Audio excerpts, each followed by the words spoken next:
Guys, आज का lecture हमारा मिनरल्स पर डिपेंड है। ठीक है, आज हम मिनरल्स को समझेंगे कि कौन कौन से मिनरल्स हमारी ह्यूमन बॉडी के लिए ज़रूरी होते हैं और क्यों ज़रूरी होते हैं। ठीक है, तो इनकी थोड़ा डिटेल में जाने से पहले दो चार फैक्ट्स हम समझ लेते हैं जो हमें पता होने चाहिए। ठीक है, फैक्ट्स। पहला फैक्ट्स, अगर हम ह्यूमन बॉडी की बात करें और ह्यूमन बॉडी को अर्थ क्रस्ट से कंपेयर करें, कई बार ये पूछा जाता है कि अर्थ क्रस्ट में और ह्यूमन बॉडी में ऐसे कौन से मिनरल्स होते हैं जो लार्ज क्वांटिटीज़ में पाए जाते हैं। ठीक है, तो this is earth crust. Earth crust तो समझते होंगे ना, पृथ्वी की ऊपरी सतह। ठीक है, तो फर्स्ट नंबर में एक मिनरल्स आता है आपका ऑक्सीजन। ठीक है, तो ऑक्सीजन ह्यूमन बॉडी में सबसे अधिक होता है, दैट इज 65%। ठीक है, अगर अर्थ क्रस्ट की बात करें तो अर्थ क्रस्ट में ऑक्सीजन होता है 46.6%। ये एनसीईआरटी कहती है, मैं नहीं कह रहा हूँ। ठीक है, सेकंड नंबर पे जो आता है आपका, वो सेकंड नंबर पे आता है कार्बन। ह्यूमन बॉडी में कार्बन होता है 18.5%। और अर्थ क्रस्ट की बात करें तो अर्थ क्रस्ट का आप होमवर्क कर लीजिए। ठीक, क्योंकि कुछ तो करोगे ना, कुछ खुद करोगे तो आपको याद भी रहेगा। ठीक है, अब मैं अर्थ की बात नहीं करूँगा क्योंकि मैं अर्थ की ज्योग्राफी की स्टडी आपको नहीं करा रहा हूँ, मैं करा रहा हूँ ह्यूमन बॉडी की स्टडी। ठीक है, तो यहाँ का स्टॉप यही लगता है। अब हम आगे बढ़ते हैं। ह्यूमन बॉडी में जो तीसरा एलिमेंट्स है वो है आपका हाइड्रोजन, और वो पाया जाता है 9.5% अप्रॉक्सीमेट। ठीक है, तो these are the three elements और three minerals which are present in human body in large quantities और लार्ज अमाउंट। ठीक, ऑक्सीजन सबसे अधिक होता है, सेकंड नंबर पे कार्बन होता है, थर्ड नंबर पे हाइड्रोजन, और अगर आप श्रद्धा अनुसार करना चाहें तो कर सकते हैं, फोर्थ नंबर पे आपका आ जाता है सोडियम, और सोडियम प्रेजेंट होता है 3.2%। ठीक है, ऐसे ही आप चलते जाएंगे तो कैल्शियम, फॉस्फोरस वगैरह वगैरह। ठीक है, इसके बाद आता है कैल्शियम, फिर आता है फॉस्फोरस। तो अभी बहुत ज़्यादा डिटेल में हम नहीं जाते। ठीक है, ये तो बात हुई हमारी कि कौन से minerals according to amount what is the hierarchical order of elements. ठीक, तो अब ह्यूमन बॉडी को अगर हम बात करें, ह्यूमन बॉडी में अप्रॉक्सीमेट कितने मिनरल्स की ज़रूरत होती होगी ह्यूमन बॉडी, सॉरी। अब देखिए यहाँ साइड में पीरियोडिक टेबल की इमेज लगी हुई है, और इसमें आप देख के बताइए कि इस ह्यूमन बॉडी को अप्रॉक्सीमेट कितने मिनरल्स चाहिए होंगे। यहाँ देखिए अच्छी तरह से, देखो यहाँ पे क्या दिख रहा है आपको, जो हाईलाइट कर रखे हैं अलग अलग कलर से। क्यों? क्योंकि इनकी एक प्रॉपर्टी है। वो क्या प्रॉपर्टी है कि जो डार्क ग्रीन और लाइट ग्रीन जो आपके क्या है मिनरल्स हैं, ठीक है, इनकी प्रॉपर्टी क्या है कि ह्यूमन बॉडी में ये लार्ज क्वांटिटीज़ या अधिक मात्रा में पाए जाते हैं, या बॉडी को अधिक मात्रा में चाहिए होते हैं। ठीक है, तो एक ये डार्क ग्रीन और दूसरा ये आपका, और नंबर 1 डार्क ग्रीन, और दूसरा है आपका ये एलिमेंट्स वाला, क्वांटिटी एलिमेंट्स वाला लाइट ग्रीन। ठीक है, तो यहाँ पे देखो हाइड्रोजन। ठीक है, तो ह्यूमन बॉडी में अगर आप गिनोगे यहाँ पे तो गिनो, hydrogen, lithium, sodium, potassium, magnesium, calcium, कितने हुए यहाँ पे। अभी येलो कलर को छोड़ दो क्योंकि येलो कलर को यहाँ साफ साफ लिखा हुआ है कि येलो कलर के जो एलिमेंट्स हैं suggested function from biochemistry and handling but no identified biological function in humans. मतलब ये अगर हम लिथियम की बात करें, वेनेडियम की बात करें, बोरॉन की बात करें, सिलिकॉन की बात करें, फ्लोरीन की बात करें, फ्लोरीन तो खैर आपको पता होगा कुछ पाया जाता है, लेकिन स्पेशल बायोलॉजिकल फंक्शंस बहुत ज़्यादा नहीं देखे गए हैं। लेकिन फिर भी अगर हम काउंट करें तो 5 इधर हैं, 5, 6, 7, 8, 9, 10, 11, 12, 13, 14, 15, 16, 17, 18, 19, 20, 21, 22, 23, 24, 25, 26। तो नियर अबाउट अप्रॉक्सीमेट मैं कह सकता हूँ 25 elements are there in the periodic table of Mendeleev which are present और which are required for the human body. ठीक है, ये फ्लैक्चुएट कर सकते हैं। फ्लैक्चुएट का मतलब है कि किसी कहीं अदर सोर्सेज में आपको ये 25 की जगह 30 भी मिल सकते हैं, 28 भी मिल सकते हैं। इट्स नॉट यूनिवर्सल, बस एक जनरल आइडिया आपको दिया जा रहा है कि जो मेजर और माइक्रो एलिमेंट्स होते हैं वो नियरली मतलब अप्रॉक्सीमेट 25 समथिंग होते हैं। ठीक है, तो पहले हम यहाँ समझते हैं यहाँ कौन कौन से। तो देखिए यहाँ पे दो एक चीज़ें क्लियर हो रही है कि भाई यहाँ पे जो ग्रीन और लाइट ग्रीन है, डार्क ग्रीन और लाइट ग्रीन, ये क्या है आपके लार्ज क्वांटिटीज़ में चाहिए होते हैं। ठीक है, तो हम मिनरल्स को अकॉर्डिंग टू, या कह सकते हैं क्वांटिटीज़ के आधार पर ह्यूमन बॉडी में जो भी 30-25 या जो भी मिनरल्स चाहिए होते हैं नॉर्मली, इनको हम 2 पार्ट में डिवाइड कर सकते हैं। ठीक है, according to what, according to need. और according to need required in whatever amounts is needed. ठीक है, तो नियर अबाउट मैं यहाँ पे लिख देता हूँ कि नियर अबाउट अप्रॉक्सीमेट 5 एलिमेंट्स। ठीक है, और इनका जो डिवीजन होता है on the basis of amount वो 2 कैटेगरी में होता है। ठीक है, एक तो जो लार्ज अमाउंट में चाहिए आपको, ठीक है, लार्ज अमाउंट बॉडी को जो ज़्यादा चाहिए होते हैं, और दूसरे जो कि लेस अमाउंट बॉडी को जो कम मात्रा में चाहिए होते हैं। ठीक, तो जो लार्ज अमाउंट में चाहिए होता है, एक वर्ड आता है लार्ज के लिए, साइंटिफिक वर्ड थोड़ा टर्मिनोलॉजी आती है मैक्रो, और अमाउंट किसकी चाहिए, एलिमेंट्स की, तो हम कह सकते हैं मैक्रो एलिमेंट, मैक्रो मिनरल्स। ठीक है, और दूसरे हम कह सकते हैं लेस का एक दूसरा वर्ड आता है माइक्रो, माइक्रो एलिमेंट। ठीक है, तो ये क्या हो जाएंगे, 2 डिवीजन हो गया, एक तो मैक्रो और माइक्रो। ठीक है, मैक्रो में आके कौन कौन से आएंगे, जैसे फॉर एग्जांपल कार्बन, आपको पता है कार्बन, हाइड्रोजन, ऑक्सीजन, ठीक है, नाइट्रोजन, और याद करो यहाँ पे अगर मैं दूसरा लिखूँ मैग्नीशियम तो कोई बुरी बात नहीं है। ठीक है, इसके अलावा पोटेशियम, कैल्शियम, ठीक है, और याद करो, याद आ रहा है कुछ, करो करो, अरे भाई फॉस्फोरस, सल्फर। ठीक है, तो ये क्या है, कुछ आपके मेजर मिनरल्स हैं जो बॉडी को अधिक मात्रा में चाहिए होते हैं। ठीक है, ये मैग्नीशियम है, मैग्नीज नहीं, ध्यान रखना। और एक और लिख सकते हो आप क्लोरीन। ठीक है, तो ये कुछ ऐसे मिनरल्स हो गए जो बॉडी को अधिक मात्रा में चाहिए होते हैं। अब कुछ ऐसे जो कम मात्रा में चाहिए, ट्रेस मिनरल्स, कौन कौन से हो सकते हैं, याद करो, जैसे iron Fe, Zn, zinc Mn, manganese, copper Cu, iodine I।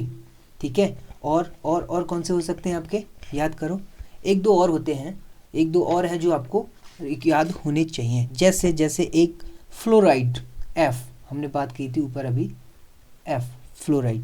ठीक है, तो ये कुछ ऐसे मिनरल्स हैं जो कम मात्रा में चाहिए होते हैं। ठीक है, इसलिए हम इसको कहते हैं माइक्रो एलिमेंट्स, और ये हमको कहते हैं, इनको हम कहते हैं मैक्रो एलिमेंट, जो कि बॉडी को लार्ज अमाउंट में चाहिए होते हैं। तो ये तो हो गया इनका classification on the basis of amount required by the human body. ठीक है, मानव शरीर को मतलब इनकी मात्रा के आधार पर 2 पार्ट में डिवाइड कर दिया हमने, कि जो ज़्यादा मात्रा में चाहिए लार्ज, और कम मात्रा में चाहिए लेस, मैक्रो, माइक्रोन्यूट्रिएंट्स। ठीक है, अब इनके फंक्शन क्या होते हैं उनको हम समझते हैं थोड़ा। ठीक है, थोड़ा देखो पीरियोडिक टेबल में आपको रिकॉल करें, ये पीरियोडिक टेबल मैंने यहाँ पे इसलिए लगाई है कि आपको पता होना चाहिए कि भाई जो भी एलिमेंट्स नेचर में प्रेजेंट हैं, ठीक है, इन सारे एलिमेंट्स में से कुछ एलिमेंट्स ऐसे भी हैं जो आपके ह्यूमन बॉडी को चाहिए, और स्पेशली कार्बन, हाइड्रोजन, ऑक्सीजन। ठीक है, carbon, hydrogen, oxygen and nitrogen, these are the 4 basic organic elements. इनके बिना तो काम चल ही नहीं सकता भाई। ठीक है, कार्बन, हाइड्रोजन, ऑक्सीजन, नाइट्रोजन, क्यों नहीं चल सकता, याद करो, कार्बोहाइड्रेट, कार्ब्स, याद करो लिपिड को, याद करो प्रोटीन को, तो कुछ याद आया, हाँ आया होगा।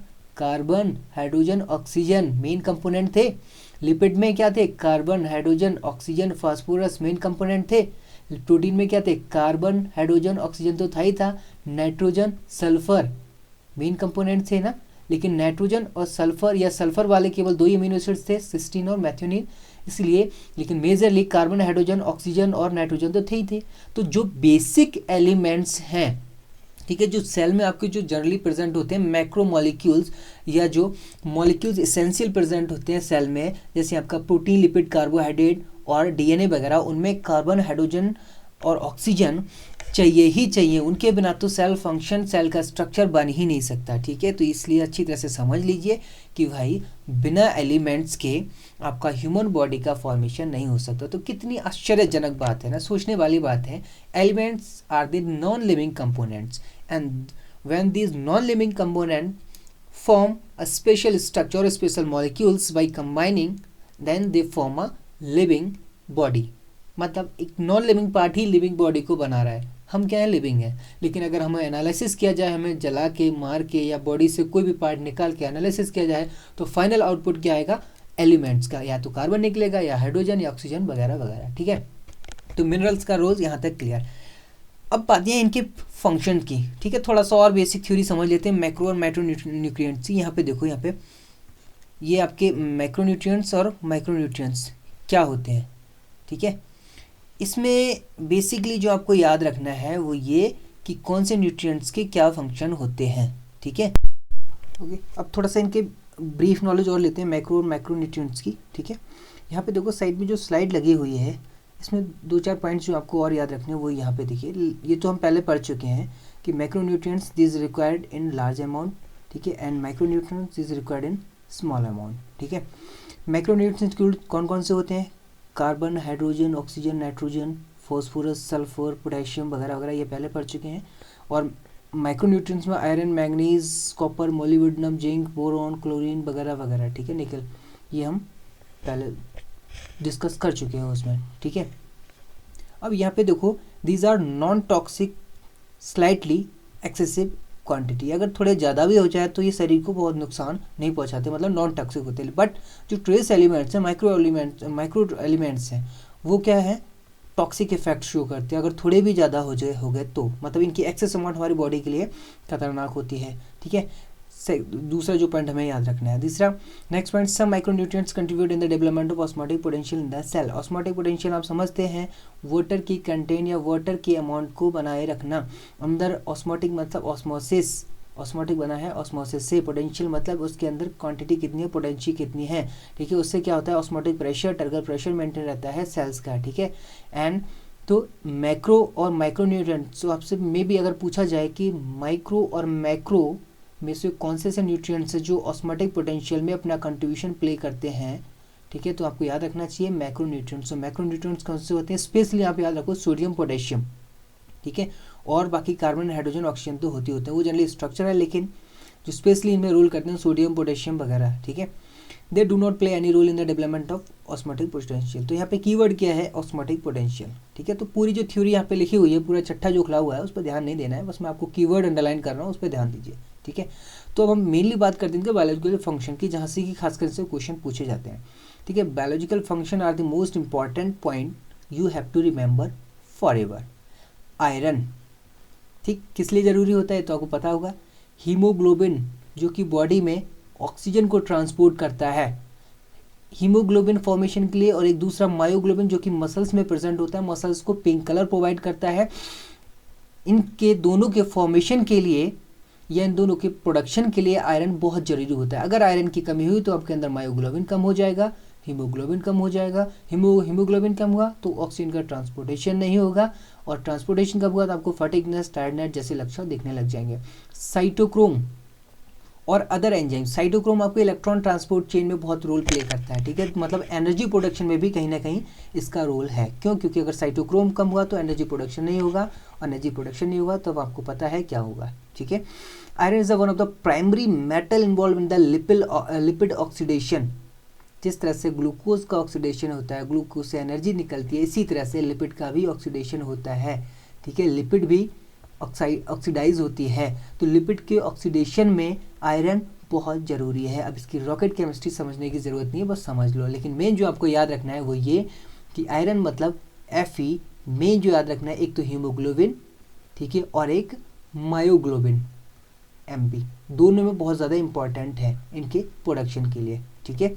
और कहा जाता है कि प्रेग्नेंट जो वुमेन होती हैं, प्रेग्नेंट वीमेन, इनके लिए आयरन बहुत ज़रूरी होता है। और इसलिए आपने सुना होगा कि कई बार प्रेग्नेंट वीमेन को फॉलिक एसिड या आयरन की गोलियां भी लेनी पड़ती हैं, ताकि गलती से भी उनके अंदर एनीमिया जैसे लक्षण ना आ जाए या ब्लड की कमी ना हो जाए। क्यों? क्योंकि that affect the development of foetus, ठीक।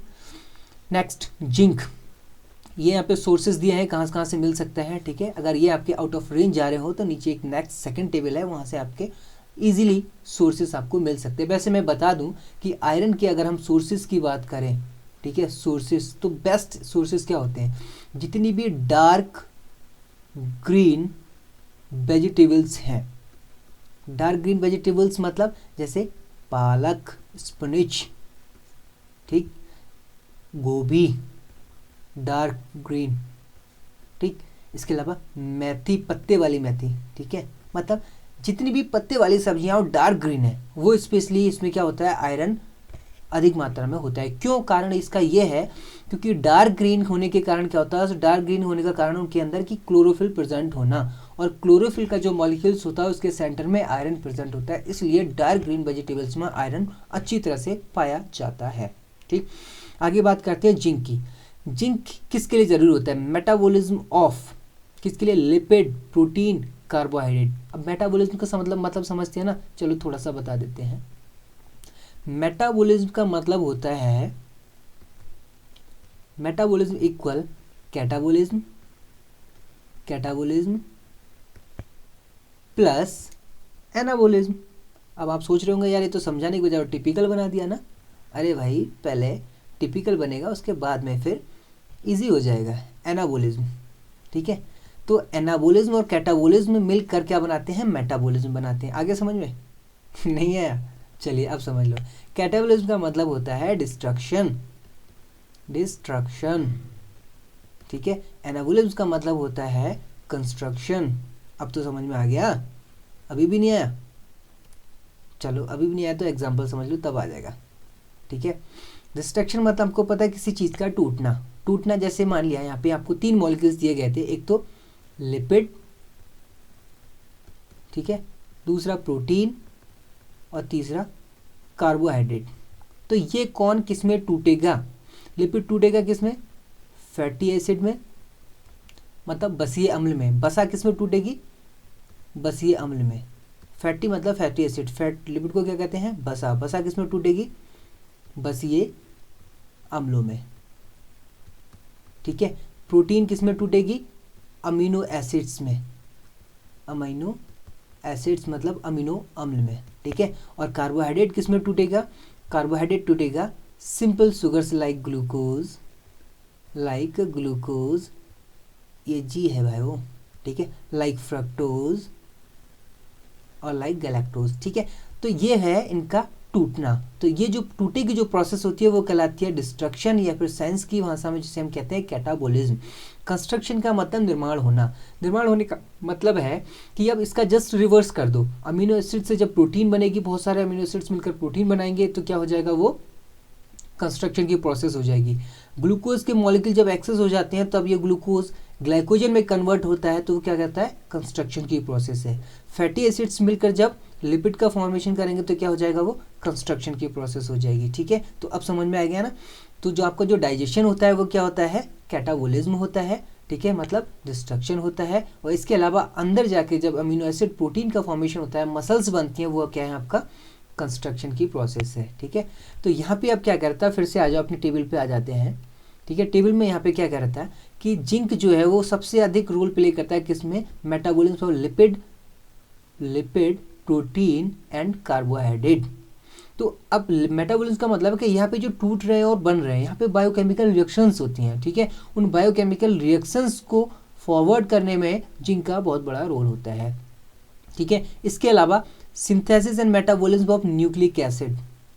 न्यूक्लिक एसिड मतलब that is RNA and protein. ठीक है, तो अब तो समझ ही होंगे, चाहे न्यूक्लिक एसिड की बात करें, चाहे लिपिड की, चाहे प्रोटीन, चाहे कार्बोहाइड्रेट की, मेटाबॉलिज्म का मतलब होगा या तो कोई चीज़ टूट रही होगी या कोई चीज़ बन रही होगी। ठीक है, action of hormones in wood and wound healing.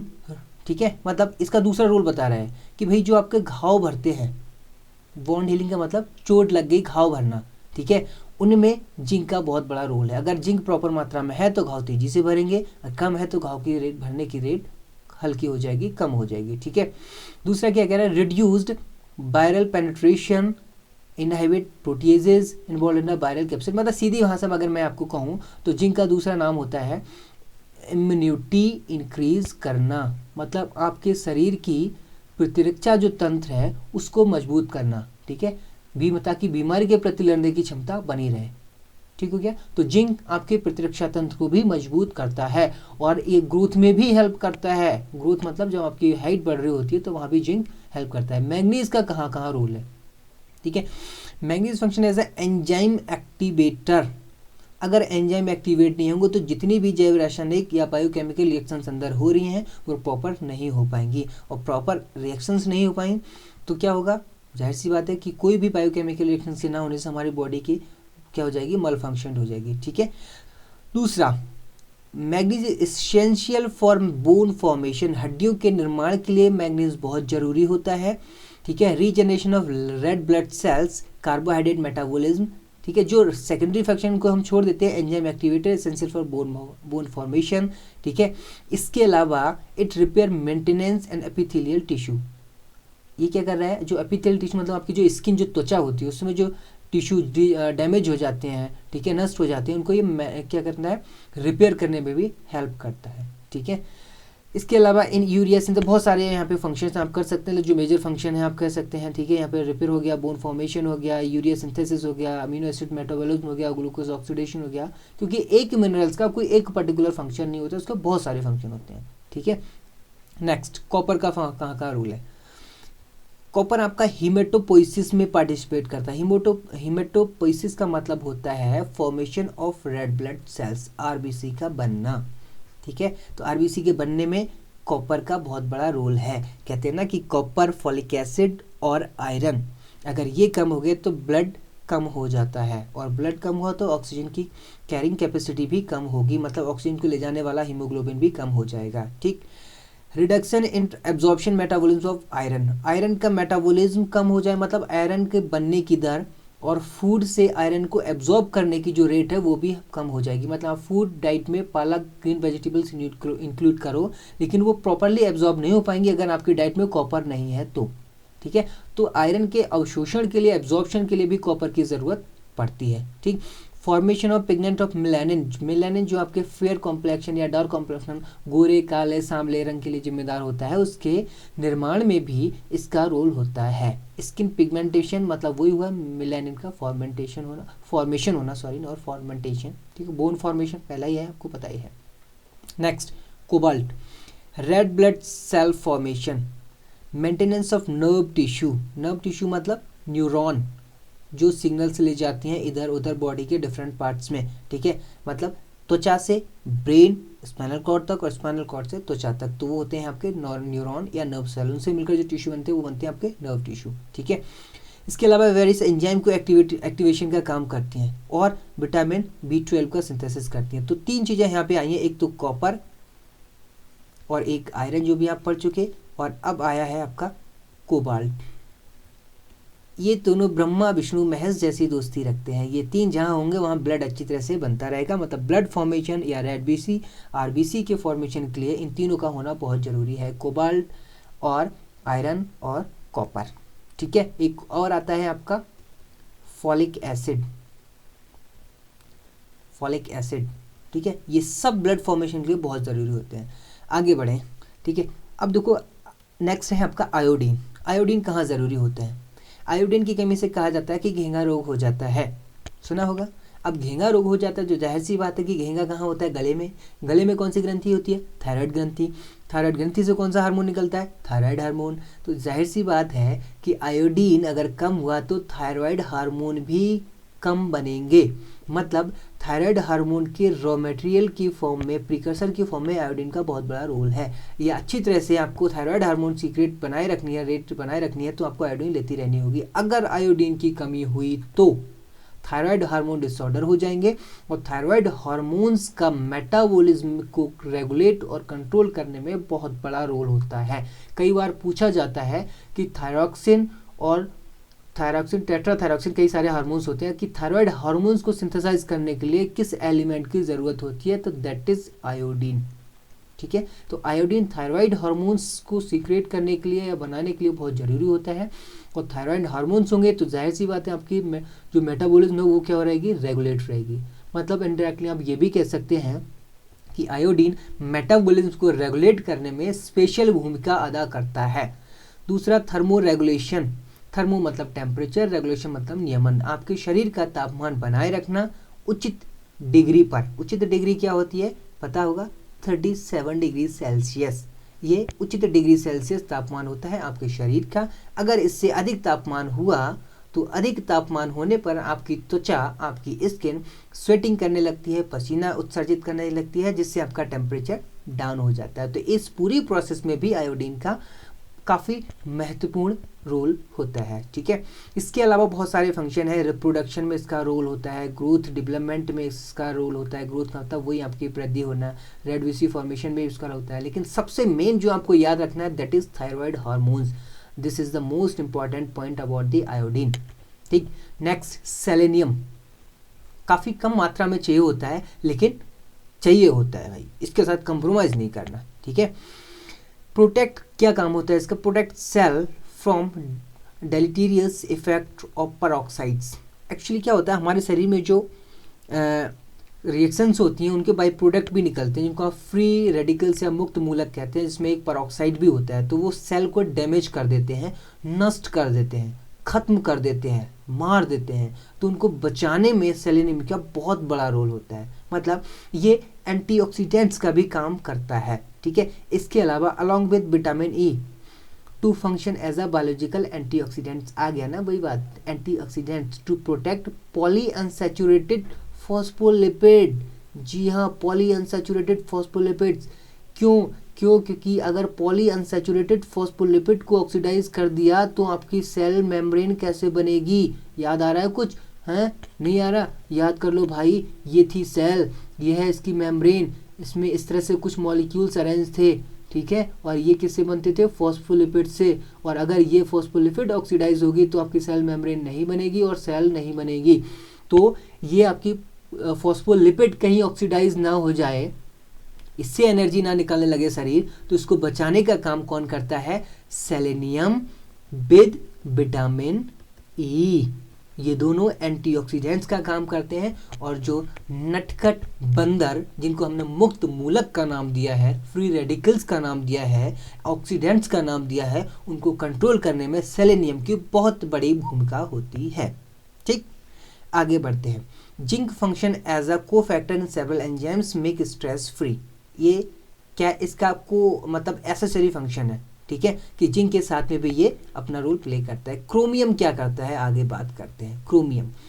Chromium is associated with the glucose tolerance factor and organometallic molecule that potentiate the action of insulin, important carbohydrate metabolism. सीधी सी बात है भाई कि इंसुलिन का जो फंक्शन होगा कि इंसुलिन प्रॉपरली किसको कंट्रोल करेगा, ग्लूकोज की अमाउंट को, ठीक है। तो इंसुलिन के सिंथेसिस में इंसुलिन की जो पोटेंसी है, रेगुलेटिंग पावर है, उसमें क्रोमियम का बहुत बड़ा रोल है, इनडायरेक्टली या डायरेक्टली जो भी है, ठीक है।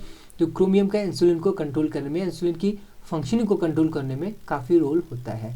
ये है सेकेंड टेबल, ये इसलिए यहाँ पे पेस्ट की गई है ताकि ऊपर के जो बेस्ट सोर्सेज थे आपके मिनरल्स के, वो आपके आउट ऑफ कवरेज एरिया जा रहे थे, इसलिए इस बात को संज्ञान में रखते हुए आपके लिए दूसरी टेबल यहाँ पे पेश की गई कि आप आसानी से ये पहचान लें कि आपको कैल्शियम कहाँ से मिलेगा। कैल्शियम मिलेगा आपको मिल्क से या मिल्क प्रोडक्ट से, मतलब दूध, पनीर, दही वगैरह वगैरह, ठीक है। तो अगर आपको कैल्शियम लेना है तो आप मिल्क और मिल्क प्रोडक्ट लेंगे। क्यों लेंगे, क्योंकि आपको अपनी हड्डियाँ स्ट्रांग रखनी है। कैल्शियम हड्डियों को स्ट्रांग रखता है, आपको अपने दांत स्ट्रांग रखने हैं, आपको अपने मसल्स टिश्यू की कॉन्ट्रैक्शन बनाए रखना है। मतलब अगर प्रॉपरली मसल्स वर्क करेंगी तो कब, जब कैल्शियम की मात्रा बनी रहेगी। मतलब मसल्स के संकुचन में 3 मिनरल्स का बहुत बड़ा रोल होता है, ये आपको बता दिया जाए। मसल्स कॉन्ट्रैक्शन, ये कई बार पूछा जाता है कि मसल्स कॉन्ट्रैक्शन में कौन कौन से मिनरल्स का रोल होता है। तो पहला आपका सोडियम, ये एन की जगह एम क्यों बन जा रहा है भाई, सोडियम, पोटेशियम, कैल्शियम, 3 मिनरल्स याद रखो भाइयों कि सोडियम, पोटेशियम, कैल्शियम, इन तीनों का मसल्स कॉन्ट्रैक्शन में बहुत बड़ा रोल होता है। मसल्स कॉन्ट्रैक्शन तो समझ रहे होंगे ना, हाथ को फैलाना और समेटना, ठीक है, पैरों को फैलाना समेटना, चलना फिरना, उठना बैठना, किसी भी तरह की मूवमेंट्स में इनका बहुत बड़ा रोल होता है, ठीक है। तो 3 एलिमेंट्स जो आपकी मसल्स कॉन्ट्रैक्शन में हेल्प करते हैं। दूसरा, calcium is also regulate your heart beat, दिल की धड़कन को बनाए रखने के लिए कैल्शियम बहुत जरूरी होता है। यह है आपका दिल जो अभी आप ही के पास है, अगर मैं सही हूँ तो, गलत हूँ तो किसी और के पास। तो इस हार्ट के धड़कन को बनाए रखने के लिए कैल्शियम बहुत ज़रूरी है, ठीक है। तो ये पिक्चर ध्यान में रखना कि कैल्शियम, बस इसमें तीर ना बना दियो, ठीक है। कैल्शियम हार्ट बीट को बनाए रखता है। इसके अलावा और कैल्शियम का काम क्या होता है कि कैल्शियम आपकी जो मसल्स होती हैं, ठीक है, हाथ की मसल्स, इन मसल्स के कॉन्ट्रैक्शन में भी कैल्शियम का बहुत बड़ा रोल होता है। ठीक है, ये है आपका हाथ, ये ठीक, यहाँ पे भी कैल्शियम का बहुत बड़ा रोल होता है। कहाँ? इसके कॉन्ट्रैक्शन में, हाथ को ऊपर नीचे करने में। ठीक है, आगे ब्लड क्लॉटिंग। मान लिया आपके हाथ में यहाँ किसी ने चाकू मार दिया, ठीक, और यहाँ से ब्लड निकल रहा है, ये अब ब्लड निकलता जाएगा तो निकलता जाएगा, आपके अंदर तो ब्लड की कमी हो जाएगी। तो ब्लड को रोकना है, कैसे रोकोगे? वो ऐसे रोको कि भैया कैल्शियम बनाए रखो, कोई नहीं घबराओ मत, 2 से 3 मिनट में आपके अंदर ब्लड क्लॉटिंग हो जाएगी, ब्लड का निकलना बंद हो जाएगा। क्यों? वो इसलिए कि आपके अंदर प्रोटीन प्रेजेंट होती है प्रोथ्रोम्बिन। प्रोथ्रोम्बिन, ये प्रोथ्रोम्बिन कैल्शियम आयंस की प्रेजेंट में या विटामिन के की प्रेजेंस में ये बदल जाती है फाइब्रिन में। शॉर्ट में बता दिया है, इसके और भी स्टेप होते हैं। तो ये फाइब्रिन क्या होती है? एक जाल बना लेती है, इस जाल में आपकी आरबीसी फंस जाती है, और आरबीसी जब फंस जाती है तो इसमें ब्लड क्लॉटिंग हो जाती है। ठीक है, तो इसलिए ब्लड क्लॉटिंग में भी कैल्शियम का बहुत बड़ा रोल है। देखो भाई, ये समझ लो कि कैल्शियम यहाँ आपका मोस्ट इंपॉर्टेंट एनिमल सब, सॉरी यार, एनिमल्स तुम्हारे चक्कर में मेरी भी जुबान स्लिप हो जा रही है। ठीक है, this is the most important elements. Question उठने की काफ़ी पॉसिबिलिटी रहती है। तो कैल्शियम का रोल आपको समझ में आया क्या? दिल के धड़कने में, मांसपेशियों के संकुचन में, ब्लड क्लॉटिंग में इनका बहुत बड़ा रोल।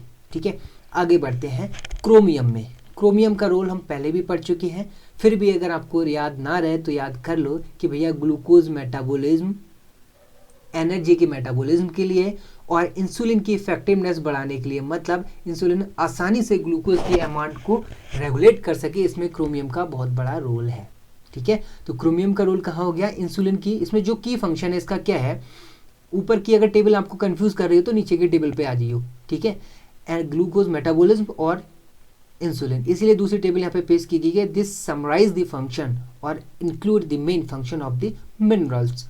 सोर्सेज क्या है? अगर क्रोमियम आपके अंदर कम हो गया तो भैया कॉर्न ऑयल लेना शुरू कर दो, होल ग्रेन लेना शुरू कर दो, साबुत अनाज दाने, स्प्राउट्स जिनको कहते हैं। ठीक है, और दूसरा व्रियोट्स ईट्स, मतलब फर्मेंटेड आटा। ठीक है, तो ये आपका क्रोमियम के सोर्स हो गए। आगे बढ़ते हैं, कॉपर क्या करता है भाई आपके लिए? कॉपर पहले पढ़ चुके, लेकिन फिर भी एक बार रिकैप कर लेते हैं। कॉपर का काम मेनली हमने बात की थी red blood cells, bone growth, हड्डियों की वृद्धि, हेल्थ को बनाए रखना, और विटामिन सी, ये क्या लिखा है देखो, works with vitamin C to form elastin. Elastin एक प्रकार की प्रोटीन होती है, और इलास्टिन प्रोटीन तभी बनेगी जब विटामिन सी और कॉपर प्रॉपर मात्रा में प्रेजेंट रहेगा। ठीक है, तो कॉपर का रोल विटामिन सी के साथ मिलकर गुफ्तगू करके इलास्टिन प्रोटीन बनाने में रोल होता है। ठीक, आगे बढ़ते हैं। वैसे तो पढ़ चुके हैं, लेकिन फिर भी आप लोगों के लिए बेहतर है कि रिवीजन भी हो जाए। फ्लोराइड का रोल कहाँ होता है? फ्लोराइड, अभी ये बताओ, ये तो पता होगा यार आपको, फ्लोराइड का रोल नहीं पता? क्या बात करो, रोज पेस्ट करते हो, दांत नहीं मांजते, इसका मतलब दांत मांजा करो रेगुलर, है ना? तो फ्लोराइड का रोल कहाँ होता है? स्टिमुलेट वोन फॉर्मेशन। ठीक है, लेकिन अगर ज़्यादा हो गया तो बोन को गला भी देगा भाई, चूकेगा नहीं। वोन फॉर्मेशन में आपके फ्लोराइड का बहुत बड़ा रोल होता है, और एक लिमिटेड अमाउंट से अगर फ्लोराइड ऊपर हुआ तो बोन को डिके भी कर देता है। इसीलिए आप जो पेस्ट करते हैं उसमें देख लेना अच्छे से पहले कि कोलगेट अगर कर रहे हो तो कोलगेट, अगर पेप्सोडेंट से मांज रहे हो तो पेप्सोडेंट की उसमें फ्लोराइड की अमाउंट बहुत ज़्यादा तो नहीं है, जल्दी होती तो नहीं है, क्योंकि उन्हें भी अपने ज़िंदगी प्यारी है, बिजनेस चलाना है। लेकिन फिर भी रेगुलर यूज़ करने से फ्लोराइड आपके दांत की ऊपरी परत को कमज़ोर करने लगता है, और बाद में आपको सेंसिटिविटी की प्रॉब्लम होने लगती है। फिर आप शिफ्ट हो जाते हो कोलगेट पेप्सोडेंट से, कहाँ? सेंसोडाइन की तरफ, क्योंकि सेंसोडाइन आपकी सेंसिटिविटी को कम करता है। तो देखो ना किस तरह से, कितनी आसानी से ये कंपनी वाले आपको बेवकूफ़ बना देते हैं, और आप बन भी जाते हैं। इसलिए भाई थोड़ा प्रकृति से प्यार करो, बाबा रामदेव से प्यार करो, उनके प्रोडक्ट यूज़ करो। ठीक है, आयुर्वेद आपके साइड इफेक्ट नहीं देती है, बाबा रामदेव का पेस्ट यूज़ करो, फ़ायदा होगा। ठीक है, बाय द वे मैं यहाँ पर किसी की पब्लिसिटी नहीं कर रहा हूँ, मैं बस वो बता रहा हूँ कि नेचर के जितने करीब रहोगे उतना फ़ायदे में रहोगे। ठीक है, और बाबा रामदेव के प्रोडक्ट सारे नेचुरल हैं, आयुर्वेदिक हैं। चलिए, फ्लोराइड का हमने फंक्शन समझ लिया। ठीक है, कहाँ रहता है? Even reserve dental caries. ठीक है, समझ लेना बाद में, बहुत ज़्यादा डिटेल नहीं है। आयोडीन का रोल हम पहले समझ लिया, कहाँ होता है आयोडीन का रोल, हार्मोन, कौन से hormone, thyroxine hormone. Thyroxine hormone का कंपोनेंट क्या है, आयोडीन। आयोडीन कम हुई तो थायरॉक्सिन हार्मोन नहीं बनेंगे और आपकी मेटाबॉलिज्म कंट्रोल नहीं होगी। तो ये आपके की फंक्शन है। अगर मेरी राय माने तो ऊपर वाली टेबल से बेहतर है कि आप नीचे वाली टेबल को फोकस कीजिएगा, इसमें आपके सारे के सारी चीज़ें मेनली कवर हो जाएंगी। ठीक है, ऊपर जो चीज़ यहाँ ना मिले वो वहाँ से उठा लियो। ठीक है, क्योंकि वेराइटी ऑफ मटेरियल के लिए आपको कई सारे सोर्सेज पे जाना पड़ता है, इसलिए आपकी सुविधा के लिए, आपकी नॉलेज बढ़ाने के लिए 2 टेबल यहाँ पे पेस्ट की गई हैं। आयोडीन आप समझ गए, आयोडीन का मेन रोल कहाँ होता है, थायरॉक्सिन हार्मोन के फॉर्मेशन में और आपकी मेटाबॉलिज्म को कंट्रोल करने में। ठीक है, इसीलिए कहते हैं ना कि जिनको थायराइड की प्रॉब्लम होती है इनका जनरली वेट बढ़ने लगता है। उनको अगर फीमेल है, वीमेन है, तो उनकी मेंस्ट्रुएशन साइकिल एमसी में कुछ इरेगुलरिटी आ जाती है, तो ये बहुत सारे लक्षण सामने आते हैं। ठीक है, आयरन का रोल आप पहले पढ़ चुके हैं। आयरन का रोल कहाँ होता है, सबसे मेन रोल होता है उसका हीमोग्लोबिन फॉर्मेशन में, मतलब ब्लड के फॉर्मेशन में, और हीमोग्लोबिन के साथ साथ इसका ब्लड क्वालिटी को इम्प्रूव भी करता है। अब जाहिर सी बात है यार, ब्लड क्वालिटी इंप्रूव होगी, हीमोग्लोबिन ऊपर होगा तो, है ना।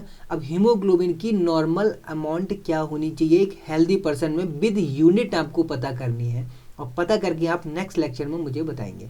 ठीक है, हीमोग्लोबिन की हेल्दी पर्सन में नॉर्मल लेवल या अमाउंट क्या होती है, ये क्वेश्चन पूछा जाता है, इसलिए याद कर लियो, दिस इज योर होमवर्क। अगर नहीं किया तो नुकसान तुम्हें ही होगा, मैं क्या कर सकता हूँ, है ना।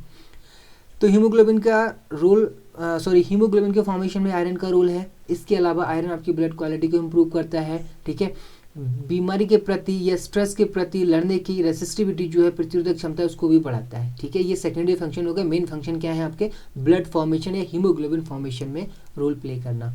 Next, magnesium. मैग्नीशियम का रोल क्या होता है भाई, देखो एसिड और एल्कलीन, मतलब एसिड बेस।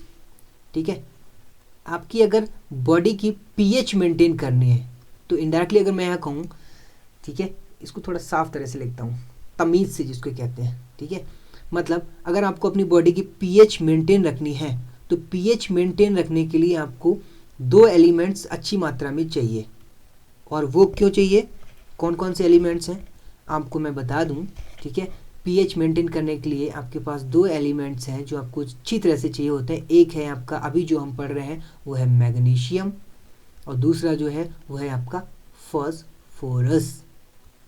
ठीक है, तो मैग्नीशियम का पहला काम क्या होता है, एसिड एल्कलाइन बैलेंस, मतलब इसको आप कह सकते हैं पीएच बैलेंस। कलर चेंज कर लूँ, नहीं दिख रहा है, चलो कर लेता हूँ, नाराज मत हो जाओ।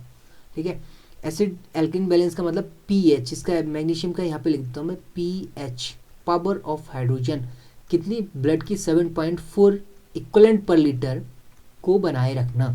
ठीक है, कई बार क्वेश्चन पूछा जाता है, ठीक है, कि फॉस्फोरस या फॉस्फोरस के अलावा किस एलिमेंट्स का रोल होता है कि पीएच को, जो हमकी पीएच को मेंटेन कर रहता है। ठीक है, इसके अलावा important metabolism of carbohydrate, minerals, sugar, glucose. ठीक है, सेकेंडरी फंक्शन है, मेन क्या है आपका पीएच बैलेंस।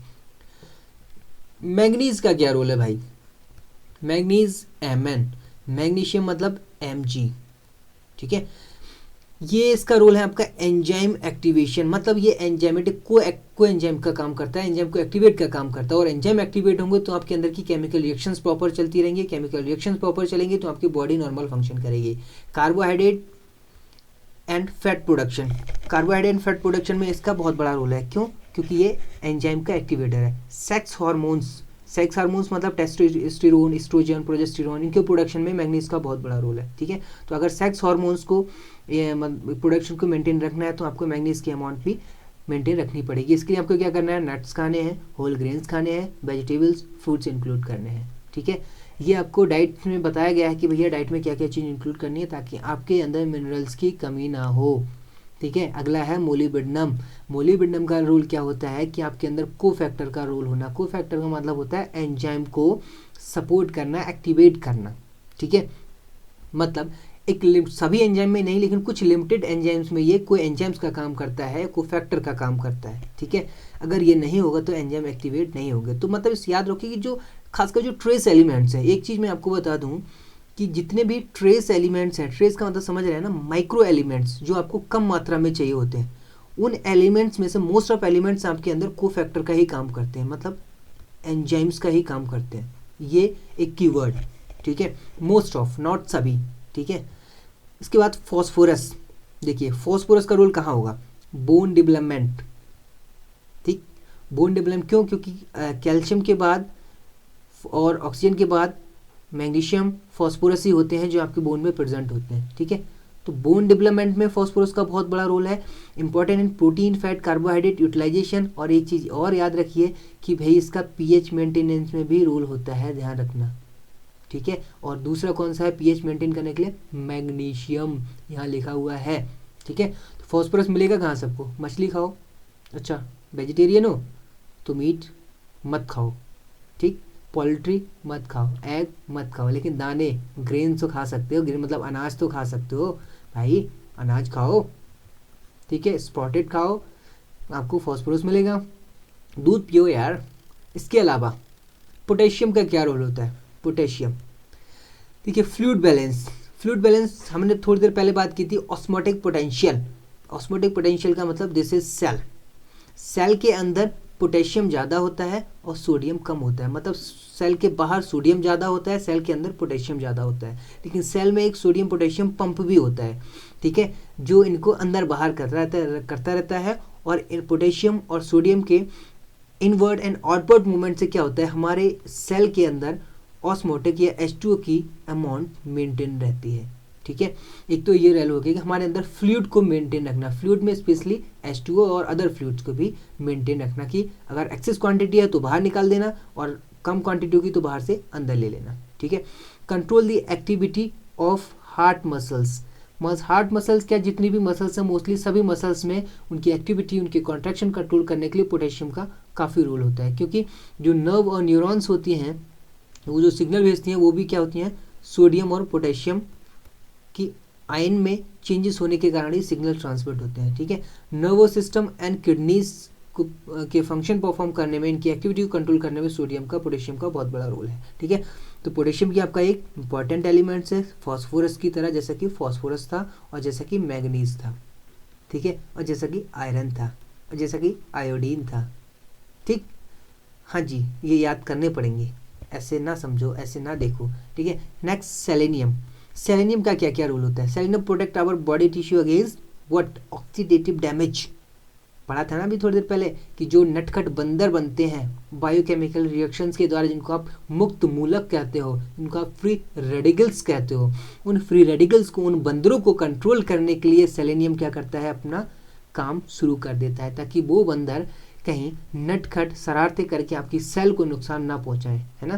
क्योंकि बंदर भूखे होंगे तो क्या करेंगे, खाना खाएंगे, वो नहीं देखेंगे ना कि आपकी चीज़ का नुकसान हो रहा है। ठीक, फ्री रेडिकल्स भी ऐसा ही करते हैं, वो इलेक्ट्रॉन के भूखे होते हैं और इलेक्ट्रॉन निकालने के लिए वो आपकी प्रोटीन, आपके फैट, आपके लिपिड को भी डाइजेस्ट कर देते हैं, जो कि नहीं होना चाहिए। वो सेलेनियम उनको कंट्रोल करता है। जिंक का काम क्या है भाई, पहले भी पढ़ चुके हैं, यहाँ देखो, आपके डाइजेशन और मेटाबॉलिज्म में जिंक का काफ़ी अधिक रोल है, और कहा जाता है कि ग्रोथ पीरियड में जिंक भी चाहिए होता है। ठीक, तो ग्रोथ में भी इसका होता है, यहाँ पे लिखा है important in development of reproductive system and aids in healing. ठीक है, घाव भरने में, ग्रोथ में, रिप्रोडक्टिव ऑर्गन्स के डेवलपमेंट में जिंक का अपने आप में काफ़ी रोल होता है। ठीक है, तो these are the few minerals and their functions and which of the minerals you have to focus more and which of the minerals you have to remember forever and most of time। ठीक है, तो यहाँ पे ये Mendeleev की आवर्त सारणी है जो आपको अच्छी तरह से बताती है कि भाई इस पूरी आवर्त सारणी में से लगभग शायद 118 एलिमेंट जो इसमें बताए गए थे, इसमें से केवल और केवल हमारे लिए 25 अप्रॉक्सीमेट एलिमेंट्स जरूरी होते हैं जो ह्यूमन बॉडी के लिए चाहिए होते हैं। ठीक है, इसमें जो आपके मेजर हो गए कौन कौन से, एक तो ये आपका हाइड्रोजन हो गया, कार्बन, नाइट्रोजन, ऑक्सीजन हो गया, ठीक है, सोडियम, मैग्नीशियम, पोटेशियम हो गए, ठीक है, और फॉस्फोरस, सल्फर, क्लोरीन हो गए। ये क्या कहलाते हैं, ये दोनों मिलकर बनाते हैं ये वाले, दिस वन, ये दोनों मिलकर हो जाते हैं फिर आपके क्या, मैक्रो एलिमेंट्स या मैक्रो मिनरल्स, जो कि लार्ज क्वांटिटी में चाहिए होते हैं। ठीक है, ट्रेस का मतलब जो कम क्वांटिटी में चाहिए, जो लाइट ग्रीन है, बहुत ही लाइट ग्रीन, आपको कम क्वांटिटी में चाहिए थी। क्रोमियम हो गया, मैग्नीज हो गया, एफी आयरन हो गया, कोबाल्ट हो गया, निकल हो गया, कॉपर हो गया, जेडन हो गया, ठीक है, मोलिब्डेनम हो गया, आयोडीन हो गया, सेलेनियम हो गया, ये आपके शरीर को कम मात्रा में चाहिए होते हैं, ठीक है। तो मैडलिब की आवर्तसारणी से आपको लोकेशन अच्छी तरह से लोकेट हो गई कि भाई ये कौन कौन से मिनरल्स हैं, बीच के जो भी मिनरल्स हैं हमारी बॉडी को कम मात्रा में चाहिए होते हैं, और कॉर्नर साइड के जो भी मिनरल्स हैं हमारी बॉडी को लार्ज अमाउंट में चाहिए होता है। Specially carbon, nitrogen, hydrogen, oxygen को तो आप अच्छी तरह से गांठ बांध के हमेशा याद रखो, ठीक है। This is about the minerals. अब थोड़ा सा एक छोटी सी बात, छोटी लेकिन मोटी बात, वो ये है कि भाई कुछ मिनरल्स ऐसे होते हैं जो अब आप खाना बनाते हैं ना, खाना मतलब भोजन, खाना मतलब दो चीज़ें हो गई, एक खाना और एक खाना मतलब भोजन, ठीक है। तो भोजन बनाते समय मीन्स कुकिंग, और भोजन बनाते प्लस धोते समय, क्यों आप क्या बाद में धोते हो, कुकिंग प्लस ड्रेनिंग, ठीक है। मतलब बनाते हो धोते समय कुछ मिनरल्स ऐसे होते हैं जो बहुत ज़्यादा लॉस हो जाते हैं, ठीक है। जैसे अगर मैं पोटेशियम की बात कहूँ तो बनाते समय पोटेशियम केवल 30% लॉस होता है, लेकिन अगर कुकिंग प्लस ड्रेनिंग की बात करोगे तो यही दोनों मिलकर 70% लॉस हो जाता है। मतलब सबसे ज़्यादा कुकिंग और ड्रेनिंग में जो लॉस होता है वो किसका होता है, पोटेशियम का होता है। लेकिन अगर केवल कुकिंग की बात करें तो सबसे ज़्यादा जो लॉस होता है वो कॉपर का होता है, दैट इज़ 40%, ठीक। अगर आप ड्रेनिंग की बात करोगे तो कॉपर ज़्यादा नहीं, बस 5% ज़्यादा ड्रेनिंग में जाता है, इसलिए कुल मिलाकर हो जाता है 45%, ठीक है। इसके बाद अगर हम आयरन की बात करें तो आयरन का लॉस जो होता है केवल कुकिंग के समय इसका कितना होता है, 35% लॉस होता है। लेकिन अगर कुकिंग और ड्रेनिंग दोनों बात करेंगे तो ये 5% बढ़ेगा, 40% हो जाएगा, ठीक है। तो अब आपसे अगर पूछा जाए कि कौन सा एलिमेंट्स, कौन सा मिनरल खाना बनाते एवं धोते समय सबसे अधिक मात्रा में नष्ट होता है, वो आपका क्या होगा, पोटेशियम। और केवल खाना बनाते समय कौन सा होता है, तो वो हो जाएगा आपका कॉपर, ठीक है। तो ये थी छोटी सी मुलाकात मिनरल्स के बारे में। अब अगली मुलाकात करेंगे हम अगले लेक्चर में, लेकिन आपसे हम्बल रिक्वेस्ट है, सबने निवेदन है कि कृपया करके इसको अच्छी तरह से समझ लें, क्योंकि ये मिनरल्स वाला पार्ट जो है ये फैक्चुअल ज़्यादा है, कंसेप्चुअल कम है, इसलिए आपको इसको बार बार रिवाइज करना पड़ेगा, तभी ये आपको याद रह पाएगा, ठीक है। और बेहतर होगा कि जो भी मिनरल्स आपको, अगर मैं एक थोड़ा सा एडवाइस दूं तो जो भी मिनरल्स हैं उनको थोड़ा इमेज की फॉर्म में याद करने की कोशिश करना, उनके फंक्शन को। जैसा कि फॉर एग्जांपल आपको हिंट दी गई है कि जैसे हार्ट के लिए, मसल्स के लिए, ठीक है, तो ये आपको याद करने में हेल्प करेंगे, ठीक है। Thank you for watching this video and wait for the next video. Thank you.